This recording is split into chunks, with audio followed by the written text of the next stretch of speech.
Vampires are forbidden to love humans, because the moment they do, they begin to die. No one in the city knew where the rule came from.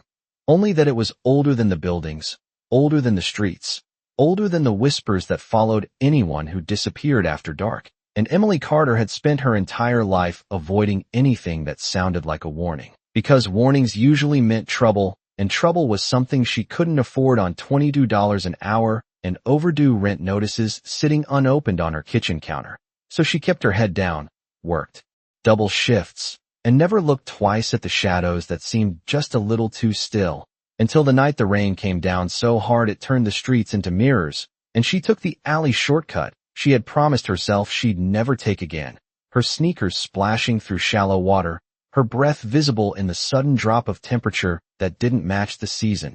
And that was when she saw him. A man collapsed against the brick wall like he had been placed there, not fallen. Too still, too perfect, his clothes dark and expensive even under the flickering neon reflection, his skin pale in a way that didn't belong to someone alive. Emily hesitated for exactly 2 seconds, long enough for common sense to tell her to keep walking, but not long enough to ignore the quiet pull in her chest that felt like someone needed help. "Hey," she said, kneeling beside him despite the rain soaking through her jeans. "Can you hear me?" Her fingers pressed lightly against his neck, searching for a pulse. Nothing, not slow, not weak, nothing at all. And yet his chest rose, barely, like something inside him refused to stop. "That's not possible," she whispered, her voice shaking, because she knew enough to know that people didn't work like that. But leaving him there felt worse than staying, so she slipped off her thin jacket and draped it over him, then pulled him slightly toward her, trying to shield him from the cold that seemed to cling to his skin. And that was when it happened. A single moment that would rewrite everything she thought she understood. His body reacted, not gradually, not gently, but all at once, like something had been waiting. A sudden sharp inhale, a violent, unmistakable thump beneath her hand. A heartbeat where there had been none. Emily froze, her breath catching as she felt it again, stronger this time. Faster, unnatural, her eyes snapping to his face just as his eyelids flickered, revealing eyes that were not just a color but a presence, pale silver laced with something darker, something ancient, something that made her instinct scream to pull away even as she couldn't move. "Why?" His voice was low, rough, like it hadn't been used in a long time, but every word carried weight. "Why didn't you burn?" Emily blinked, confusion cutting through the fear. "What?" she asked, but before he could answer, the alley changed. The sound of rain swallowed by something quieter, heavier. 2 black SUVs sliding into the narrow space like they belonged there, doors opening in perfect sync, figures stepping out with movements too precise to be human, their eyes catching the dim light in a way that made her chest tighten. One of them stopped just feet away, his gaze moving from the man in her arms to her. Calculating, controlled. "Step away from him," he said, not loudly, but with a tone that didn't allow refusal. Emily didn't move, not because she was brave, but because something in her refused to let go. "He needs help," she said, her voice smaller than she wanted. The man's expression didn't change, but something flickered in his eyes, something like disbelief. "You've done more than help," he replied, his voice quieter now, almost cautious. "You've done something that hasn't happened in over 500 years. Emily's heart pounded, her grip tightening instinctively as she looked down at the man beside her, who was now fully awake, watching her with an intensity that made the world feel smaller, closer, like everything else had faded away. "You touched him," the man continued, his words deliberate. "And you're still alive."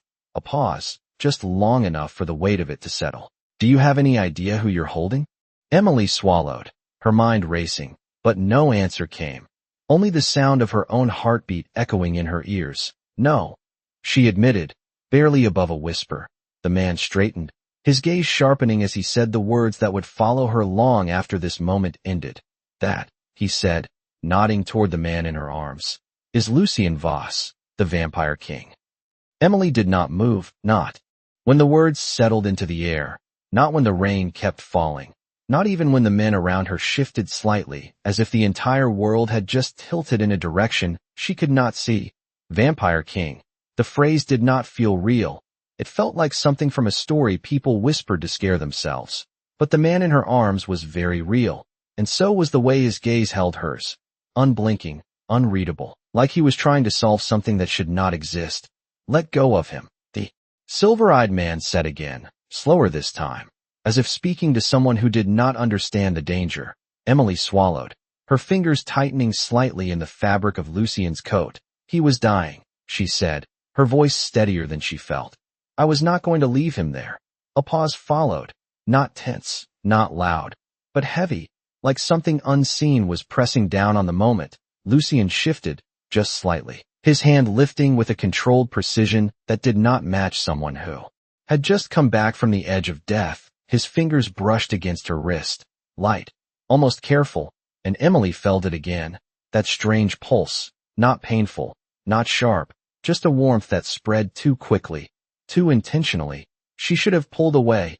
Every instinct told her to, but she did not, and that alone seemed to change everything, because the man in front of them went completely still, his expression sharpening in a way that felt like realization. My lord, he said quietly, his tone shifting into something closer to respect than command. You should not be this close to her. Lucien did not look away from Emily. And yet, he replied, his voice low, steady, carrying a weight that silenced the rain itself in her mind. Nothing is happening. Emily frowned. What is supposed to happen? She asked, the question slipping out before she could stop it. Lucien's gaze flickered, not away, but deeper, as if he was looking through her instead of at her. Anyone else, he said, each word measured, would not survive contact. The meaning settled slowly, like cold water spreading through her chest. That is not possible, she whispered, more to herself than to him, because nothing about this was possible, and yet here she was, kneeling in an alley, holding someone who should not exist, surrounded by people who moved like shadows given shape. Lucien's fingers tightened slightly around her wrist, not enough to hurt, just enough to anchor her in place. And yet, he repeated softly, as if the contradiction itself fascinated him. One of the other men stepped forward, his voice urgent now. The council will sense this, he said, glancing between them. If they know she has touched you and survived, they will not wait. Emily's heart skipped. Wait for what? She asked, but no one answered her directly. Instead, Lucien finally released her wrist, slowly, like the motion itself mattered. He rose to his feet with a fluid grace that erased any trace of weakness, standing tall, composed, as if the moment before had never happened. But Emily could see it, the slight pause in his movement, the almost imperceptible shift in his posture, like something inside him was adjusting to a change it did not understand. His coat slid from her shoulders as he straightened, and the cold rushed back in, sharper now, emptier. You should go, he said, his eyes still on hers. But something in his tone had changed, not softer, not kinder, just more distant, controlled. Go?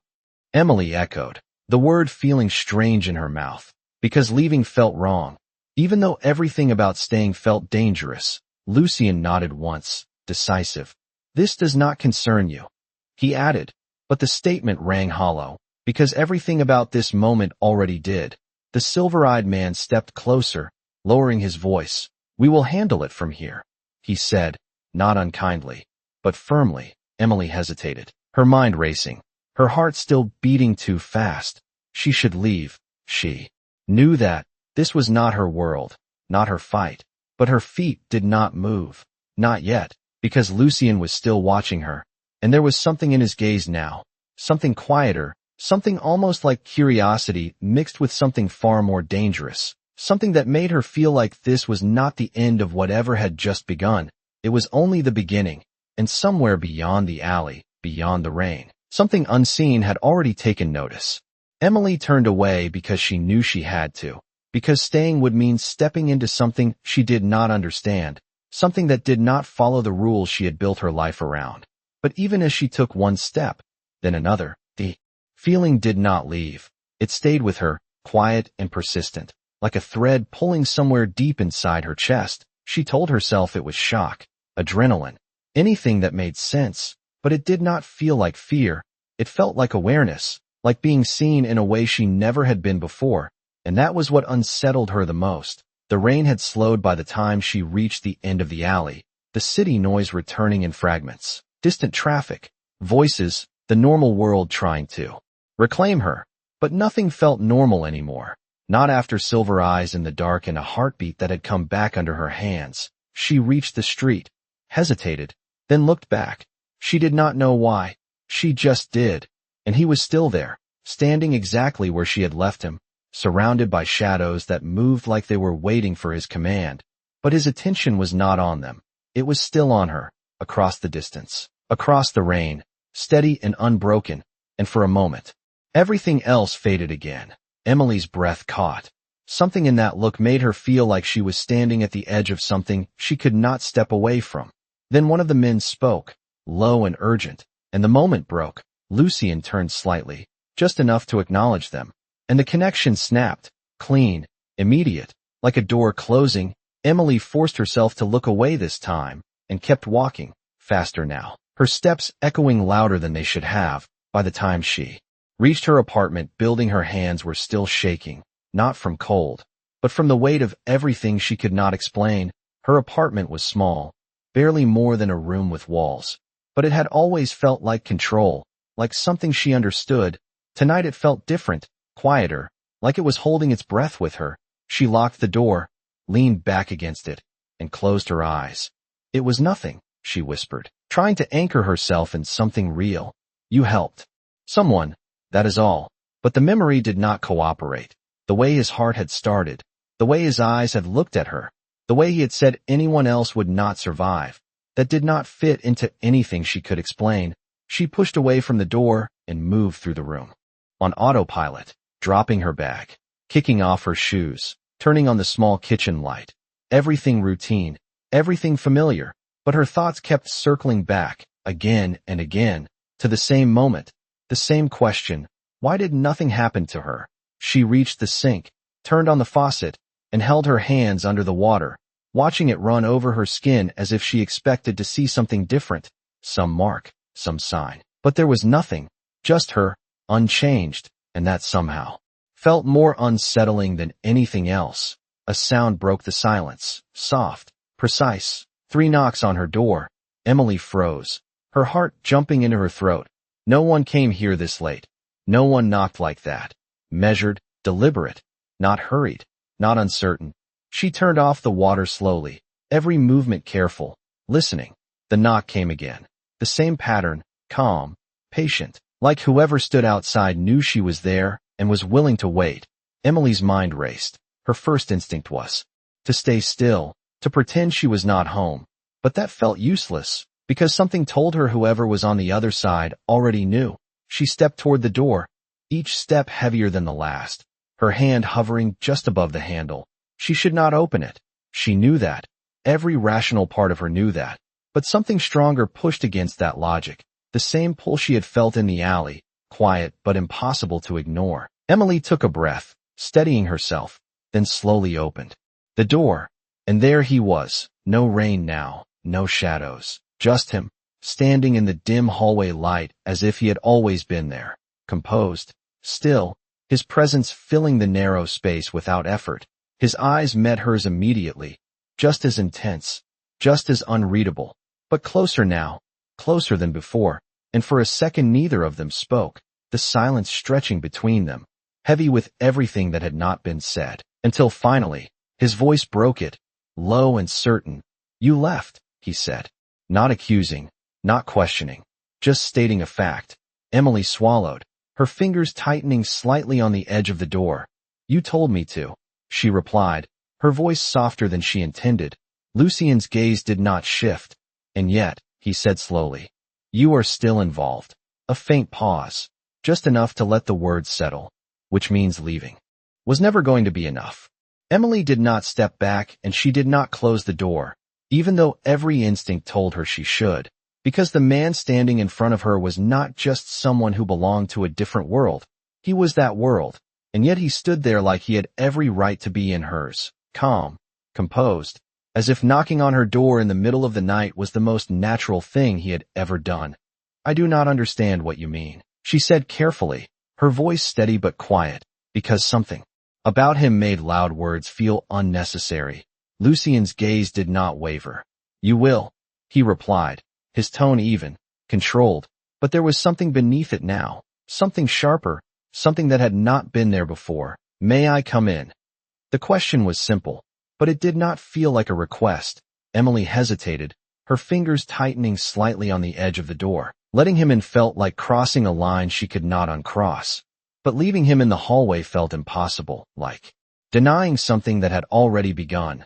She stepped aside without fully deciding to, and he moved past her with a quiet grace that made no sound on the worn floorboards. The small apartment seemed to shrink around him, like the space itself was adjusting to his presence. Emily closed the door slowly, the soft click echoing louder than it should have. Lucien stood in the center of the room, his eyes taking in everything with a single glance. Not judging, not curious, simply observing, as if memorizing details that mattered for reasons she did not understand. "This is where you live," he said, not as a question. Emily nodded, suddenly aware of every imperfection. The chipped counter, the dim lighting, the quiet hum of the refrigerator that seemed too loud now. "It is not much," she added. Before she could stop herself, Lucien looked at her then, directly. "It is yours," he said, and something about the way he said it made the words feel heavier than they should have. Emily looked away first, breaking the moment. "Why are you here?" she asked, because that was the only question that mattered. Lucien did not answer immediately. Instead, he stepped closer, just one step, but it was enough to shift the air between them. "Because something happened tonight that should not have happened," he said, his voice lower now, quieter, like the words were meant only for her. "And you are the reason." Emily felt her pulse quicken. "I did nothing," she replied, almost instinctively. Lucien's gaze sharpened, not in anger, but in focus. "You touched me," he said, each word deliberate. "And you remain unchanged." The room felt smaller, tighter. Emily crossed her arms slightly, grounding herself. "I am still the same person," she insisted, but even as she said it, she was not entirely sure it was true. Lucien studied her for a long moment, silent, measuring. Then slowly, deliberately, he reached out, his hand lifting toward her. Emily's breath caught, her body tensing without her permission. She should step back, she should stop him, but she did not move. His fingers brushed against hers, just a light contact, barely there. And yet the reaction was immediate, a quiet pulse of warmth, spreading through her skin like something recognizing something else, not painful, not overwhelming, just present. Emily's eyes widened slightly, her gaze snapping to his, searching for an explanation he had not given. Lucien's expression shifted, subtle but undeniable, the control still there, but beneath it, something else, something closer to realization. "There it is again," he murmured, almost to himself. Emily pulled her hand back slowly, the absence of contact leaving a strange emptiness behind. "What is that?" she asked, her voice softer now. Lucien straightened slightly, his posture returning to that controlled stillness, but his eyes did not leave her. "A connection," he said, "one that should not exist." The words settled between them, heavy, undeniable. Emily shook her head slightly, trying to make sense of it. "You are saying I am what special?" she asked, the word feeling wrong, too simple for what he was implying. Lucien's gaze darkened slightly, not with anger, but with something deeper, something more complicated. "I am saying," he replied slowly, "that you are the only human who has ever stood this close to me and remained alive." The silence that followed was different now, not uncertain, not tense, but charged, like something invisible had shifted into place. Emily's thoughts raced, questions piling on top of each other with no answers. "And what does that mean?" she asked finally. Lucien did not respond immediately, his eyes holding hers as if weighing how much to say. Then, quietly, with a certainty that made her chest tighten, he said, "It means they will come for you." Emily felt the words before she understood them, a quiet shift in the air that made the room feel smaller, tighter, like something unseen had already started moving toward her. "They," she repeated, her voice barely above a whisper, because suddenly speaking too loudly felt like a mistake. Lucien did not look away. "The council," he said, and the way he said it carried more weight than the word itself. Emily shook her head slightly, trying to ground herself in something real, something logical. "You are talking like this is already happening," she said, her voice gaining a fragile edge. Like they already know about me. Lucian's silence answered her before his words did. A single beat too long, a fraction too still, and that was enough. Emily's chest tightened. They know, she said. Not a question this time. Lucian inclined his head slightly. They felt it. He replied, his tone calm but firm. A disruption, he continued, stepping back just enough to create space between them, though his presence still filled the room. Something that does not follow the laws that govern our kind. Emily exhaled slowly, her mind racing. Because I touched you, she said, trying to reduce it to something simple, something manageable. Lucian's gaze sharpened slightly. Because you survived it, he corrected. Emily looked down at her hands again, as if expecting to see something new, something different, but there was still nothing, just her skin, unchanged. Then explain it, she said, her voice more urgent now.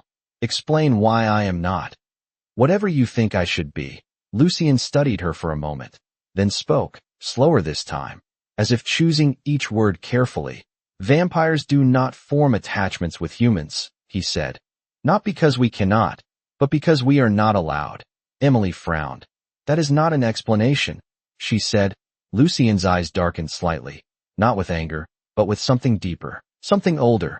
The moment a vampire forms a true connection with a human, he continued, their nature begins to change. Emily felt a chill that had nothing to do with the weather. Change how?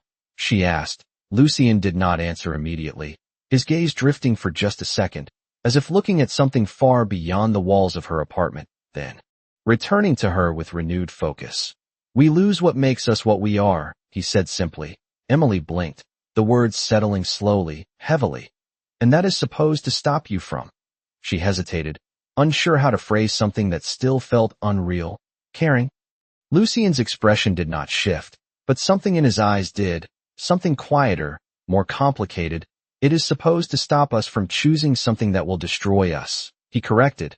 Emily let out a breath she did not realize she had been holding. And you think that is happening right now? She asked. Lucian stepped closer again, not invading, not forcing, just enough to close the distance slightly. I do not think, he said, his voice low, steady. I know. The certainty in his tone made her chest tighten. Emily shook her head again, more firmly this time. That does not make sense, she said. We just met. Lucian's gaze did not waver. And yet, he replied quietly. You felt it. Emily opened her mouth to deny it, to push back, to insist that whatever she was feeling was confusion, shock, anything but what he was implying. But the words did not come, because she had felt it, that strange pull, that awareness, that connection that had no name, and the silence stretched. Just long enough to confirm it. Lucian's expression softened, just slightly, not enough for anyone else to notice, but enough for her. That is why they will not hesitate, he said. Because if this continues, it cannot be undone. Emily's pulse quickened. What do you mean cannot be undone? She asked. Lucian held her gaze, unwavering. It means, he said, that if this connection grows stronger, I will begin to lose everything that makes me a vampire. The words landed harder than anything else he had said. Emily stared at him, the weight of it pressing down on her. And you are telling me this like it is already decided, she said, her voice barely steady. Lucian did not hesitate. It may already be too late, he replied, and for the first time since he had entered her apartment, Emily saw something in his expression that was not control, not calculation, but something far more dangerous, something that looked almost like acceptance, and that frightened her more than anything else he had said. Emily felt the silence stretch after his words, thick and impossible to ignore, like the air itself had changed. Too late? She repeated, her voice quieter now, not because she wanted it to be, but because something inside her had shifted, something that no longer trusted loud certainty. Lucian did not move, did not soften, but he did not look away either, and that alone made everything feel more real, more permanent. You should not have been able to reach me, he said after a moment, his tone returning to that controlled calm that seemed to define him. Not like that, Emily frowned, trying to follow. I was just trying to help you, she said. Anyone would have done the same. Lucian's gaze flickered slightly, almost imperceptibly. No, he replied. They would not. The certainty in his voice left no room for argument. Emily crossed her arms again, grounding herself. Then explain it in a way that makes sense, she said, because right now, all I hear is that I did something impossible, and now people I have never met are coming for me. Lucian studied her, then nodded once, as if deciding something internally. There are laws older than memory, he began. Rules that define what we are allowed to become. Emily listened, even though part of her still resisted believing any of it. One of those laws, he continued, exists to prevent attachment between vampires and humans. Emily let out a small breath. You already said that, she replied. Lucian stepped closer again, just enough to shift her attention fully back to him. I did not explain why, he said. Emily hesitated, then nodded slightly, giving him space to continue. Because attachment leads to transformation, he said. Not emotional, not symbolic, but literal. Emily's brow furrowed. Transformation into what? She asked. Lucian's eyes held hers, steady, unwavering. Into something less, he said quietly, the words simple but heavy. Emily felt a strange resistance to that idea. Less? She repeated. Or just different? Lucian did not respond immediately, and that hesitation said more than his words could have. Emily's pulse quickened slightly. You said you lose what makes you a vampire, she continued, her voice gaining strength. But you did not say what you become. Lucian's expression shifted again, subtle, controlled, but there was something there now, something that suggested he had not expected her to ask that question. It is not a change we allow, he said finally. So we do not define it. Emily let out a slow breath. That sounds like fear, she said, before she could stop herself. The word hung between them, sharp and undeniable. Lucian's eyes darkened slightly, but not with anger, with recognition. It is control, he corrected, but the distinction felt thin. Emily shook her head, her thoughts racing. If what you are saying is true, she said, then this is not just about me. Lucian remained still, waiting. This is about you choosing whether to follow a rule or break it. She finished. Lucian's gaze did not shift, but something in the air between them did, a quiet tension, not hostile, but inevitable. It is not a choice, he said, his voice lower now, more grounded. It is already in motion. Emily felt that pull again, that quiet awareness that had started in the alley and had not left her since. She hated how much of this she could feel without understanding. Then stop it, she said quickly, almost instinctively. Whatever this is, just stop it before it gets worse. Lucian's expression changed then, not dramatically, but enough for her to notice, something like conflict passing through his gaze. If I could, he said, I would not be standing here. The honesty in his voice caught her off guard. Emily hesitated, her thoughts slowing, focusing. Then why are you here? She asked again, softer this time, not demanding, but searching. Lucian took a breath, unnecessary but deliberate, like he was choosing to ground himself in a human rhythm. Because leaving you alone would guarantee one outcome, he said. Emily's chest tightened. Which is? She asked. Lucian did not hesitate this time. That they find you first. The words landed heavier than anything else he had said. Emily felt her pulse spike, a sudden rush of urgency breaking through the confusion. And if they do? She asked, even though part of her did not want to hear the answer. Lucian's gaze held hers, steady, certain. Then you will not get the chance to understand what you have become. The room fell silent again. But this time it was different, not uncertain, not questioning, but decisive, like something had shifted into place. Emily took a slow breath, her hands lowering to her sides, her posture changing without her noticing. Then I guess, she said quietly, you are not here to warn me. Lucian's expression did not change, but his answer came without hesitation. No, he said, his voice calm, unwavering. I am here to protect you. Emily did not respond immediately because the words did not feel real, not in the way they should have, not in the way something that changed everything usually did. Protect you. It sounded simple, almost reassuring, but coming from him, it carried a different weight, something final, something that did not leave room for refusal. From them, she said slowly, as if testing the idea out loud. Or from yourself. Lucien's expression did not change, but something in his gaze sharpened, like the question mattered more than it should have. There is no difference right now, he replied, and that answer unsettled her more than anything else he had said so far. Emily let out a breath, her thoughts racing in too many directions at once. You are asking me to trust you, she said, her voice steady but quieter now. After everything you just told me. Lucien stepped closer, not abruptly, not forcefully, just enough to close the distance again. I am not asking, he said, his tone calm, controlled, but firm in a way that left no room for misunderstanding. I am telling you what will happen. Emily's jaw tightened slightly. That is not how this works, she said, her voice gaining a sharper edge. You do not just show up in someone's life and decide what happens next. Lucien held her gaze, unshaken. That is exactly how this works, he replied, and there was no arrogance in his voice, no threat, just certainty, and somehow that made it harder to argue with. Emily shook her head, pacing once across the small space before stopping again. I have a life here, she said, gesturing vaguely around her apartment. I have a job, responsibilities, things that do not involve councils or rules that sound like they belong in a history book. Lucien watched her carefully, as if every word she said mattered, and all of that will remain. He said, if you survive the next 48 hours, Emily stopped moving, the words hitting harder than she expected. 48 hours, she repeated.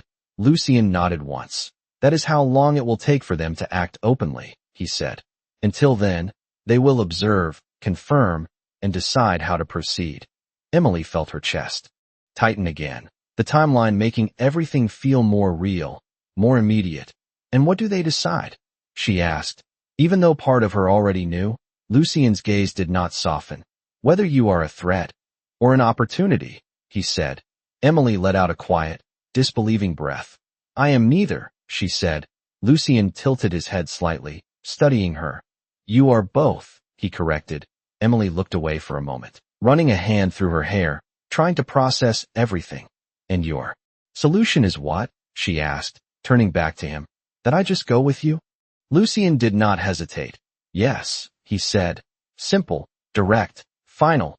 Emily stared at him, searching his face for any sign that this was negotiable, that there was another option he was not telling her about.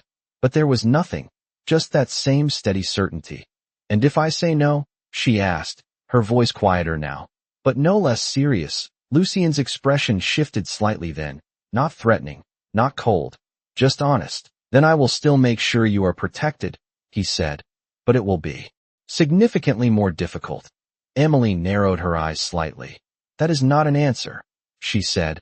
Lucien took a breath, again unnecessary, but deliberate. If you stay here, he said, they will come to you, and I will not always arrive first. The implication settled heavily between them. Emily's pulse quickened, not from fear alone, but from the realization that this was no longer theoretical. This was happening, already in motion, already closing in. She looked around her apartment again. The small space that had always felt safe now feeling exposed, fragile, like it could not protect her from something she could not even see. And if I go with you? She asked, her voice steadier now, more focused. Lucien's gaze held hers, unwavering. Then you step into my world, he said, and I can ensure that no one touches you without consequence. The words were calm, controlled, but there was something beneath them, something powerful, something that made it clear he was not making an empty promise.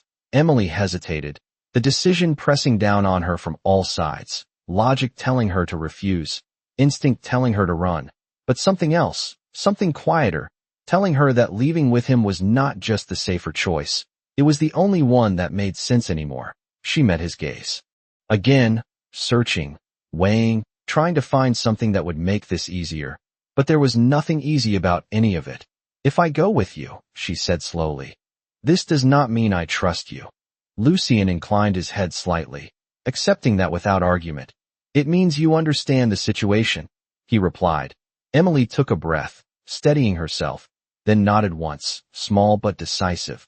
Then I will go, she said. And for the first time since he had entered her apartment, something in Lucien's expression shifted in a way she could not fully read. Not relief, not satisfaction, but something quieter, something that suggested this choice mattered more than either of them had said out loud. "Then we should not waste time," he said, his voice returning to that calm, measured tone.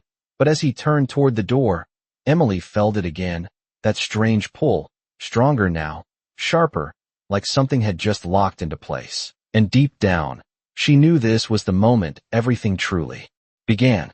The hallway felt colder than it should have as Emily stepped out of her apartment, the door closing behind her with a quiet click that sounded louder than it ever had before, like a line being drawn between what her life had been and what it was about to become. She did not look back, because something told her that if she did, she might hesitate, and hesitation no longer felt like something she could afford. Lucien walked ahead of her at a measured pace, not rushing, not slowing, as if time itself adjusted to him rather than the other way around. The building seemed different now, the dim lights casting longer shadows, the silence heavier, like the walls were aware of something passing through them that did not belong. Emily wrapped her arms around herself briefly, not from cold, but from the weight of everything she could not see. "Where are we going?" she asked, her voice steady but quieter than usual. Lucien did not turn back. "Somewhere they cannot reach you easily," he replied, his tone calm, precise, as if every word had already been decided before he spoke it. They reached the front entrance, and the city greeted them again. But even that felt altered, the streets quieter than they should have been at this hour, the air sharper, carrying a stillness that did not match the usual movement of late-night traffic. A black car waited at the curb, its engine silent, its presence almost blending into the darkness around it. The driver stepped out the moment they approached, his posture straight, his eyes briefly meeting Lucien's before lowering in acknowledgement. The door opened without a word. Emily hesitated for half a second before stepping inside. The interior was quiet, too quiet, insulated from the outside world in a way that made everything feel distant. Lucien followed, the door closing behind him with a soft, final sound. And as the car began to move, Emily realized just how quickly everything had shifted. Her apartment, her routine, her life, all of it already felt further away than it should have. "You said they would observe first," she said, breaking the silence. "So why does it feel like we are already running?" Lucien's gaze shifted slightly toward the window, the city lights reflecting faintly in his eyes. "Because observation does not mean inactivity," he replied. Emily frowned. "That is not reassuring," she said.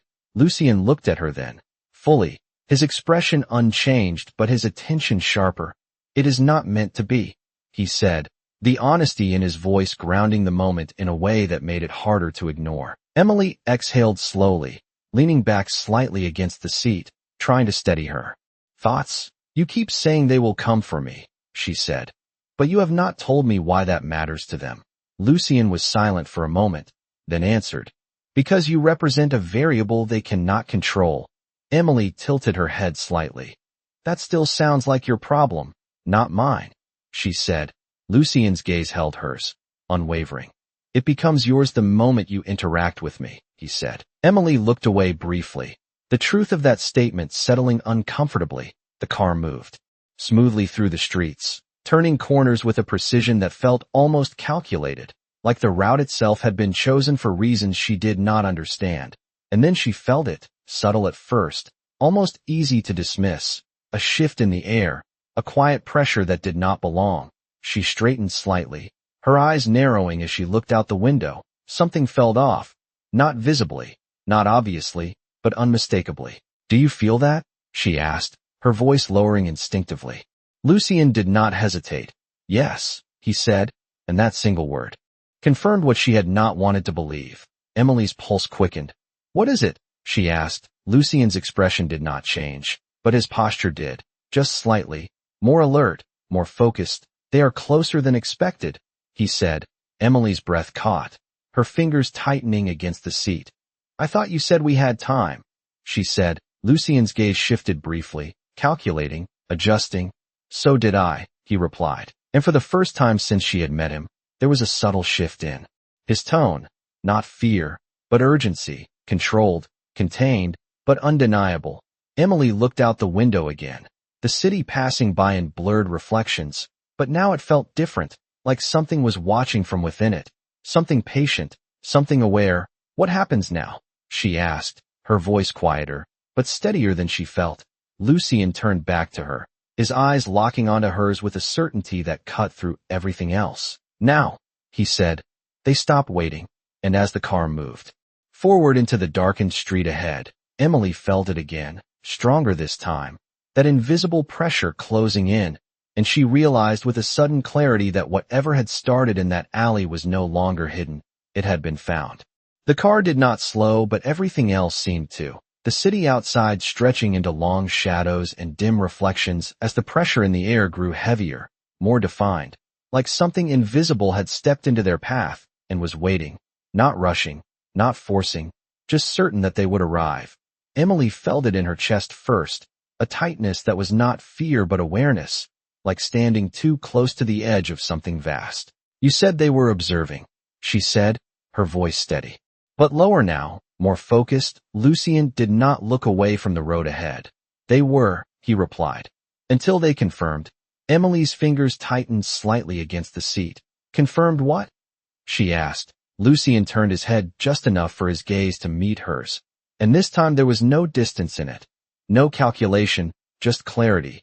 That you are real, he said. The words settled heavily between them. Simple, but undeniable. Emily felt her pulse quicken, not from panic, but from the realization that she was no longer outside of this. She was part of it now, fully, completely. The car slowed slightly as it turned onto a darker street, the lights fewer, the buildings taller, the silence deeper. And then it stopped, not abruptly, not suddenly, just exactly when it was meant to. The driver did not speak, did not move. The door remained closed. And for a moment nothing happened. But the pressure did not fade. It sharpened, focusing. We are not moving, Emily said, more to herself than to him. Lucian's gaze shifted toward the windshield, his expression unchanged, but something in his posture had settled into something firmer, more grounded. No, he said quietly, we are not. Emily's breath slowed, controlled. So this is it, she said, not a question. Lucian did not answer immediately. Then, this is where they choose to stop waiting, he said. The silence that followed was different now, not uncertain, not questioning, but inevitable. Emily felt it again, stronger, closer, like something was standing just beyond what she could see, watching, measuring, deciding, and for the first time since all of this began, she did not feel like running. She felt still, focused, aware. What do they want from me? She asked, her voice steady. Lucian turned to her fully now, his eyes holding hers with a depth that felt heavier than before. You are not what they want, he said. Emily frowned slightly. Then what? She asked. Lucian's answer came without hesitation. They want control, he said. Emily let out a quiet breath. Over me? She asked. Lucian shook his head once. Through you, he corrected. The meaning settled slowly, clearly. Emily's gaze did not leave his. Because of you, she said, not accusing, not blaming, just stating what was already true. Lucian did not deny it. Yes, he said, and there was no hesitation in his voice, no attempt to soften it, just truth, and somehow that made it easier to accept. The pressure shifted again, closer now, undeniable, like the moment itself was tightening around them. Emily glanced toward the window, but saw nothing, just darkness, just reflection, and yet she knew they were there. And what happens if they try? She asked, her voice quieter now, but no less certain. Lucian's gaze did not waver. Then they will learn something they have forgotten, he said. Emily tilted her head slightly. What is that? She asked. Lucian's expression changed then, not dramatically, but enough, something colder, older, something that carried the weight of centuries behind it, that there are still lines that should not be crossed, he said.